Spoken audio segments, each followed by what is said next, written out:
Hi, my name is Wes, and I'm Library Services Manager in charge of Workforce and Economic Development at Carnegie Library of Pittsburgh.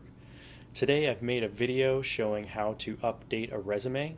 So I've got before and after of a college resume. A lot of my inspiration is taken from a book series called Expert Resumes, and there is a PDF version of this book for healthcare providers available at our Overdrive ebook service. Even though it's for healthcare providers, the templates are still good for any kind of career, so I encourage you to check it out. Otherwise, I hope this video helps get you started. This resume was sent to me by someone I know very well, and they have given me permission to use it in this video, but I have removed all identifying information. On the left-hand side, we have the original resume they sent to me, and on the right-hand side is an update of that resume that I did for them. So let's take a look at each section of these resumes, and I'll show you the changes I made. First, at the very top, it's standard to have the person's name, in which case I changed it to I am someone for this demonstration. Underneath, they have contact information, and in this case, they had it in parentheses, which is not necessary.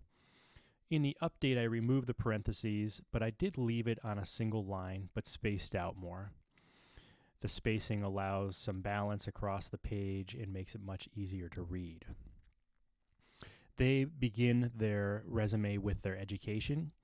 This is a college resume. That is a resume of someone who doesn't have a lot of work experience. They've been mostly focusing on their college education at this point.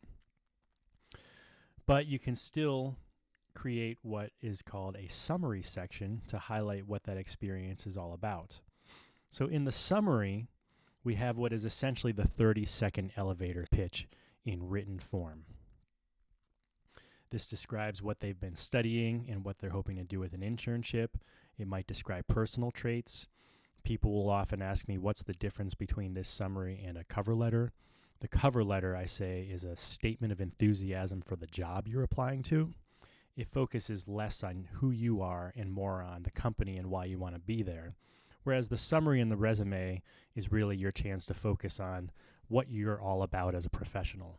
After the 30-second pitch written here, I add their education, which they have written here, and they say current junior, but that doesn't say when they're going to graduate, so I said expected May 2021 to clarify when the graduation would actually occur.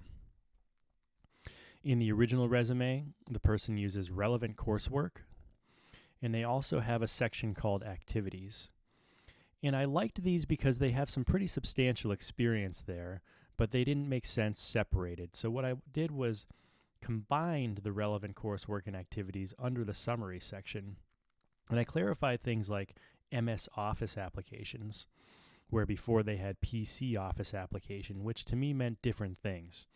MS Office application clearly focuses on Microsoft Office as opposed to PC Office, which could mean something broader. Moving down, we have professional experience, in which case they are focusing on volunteer experience that's relevant to their coursework and the internship they're seeking.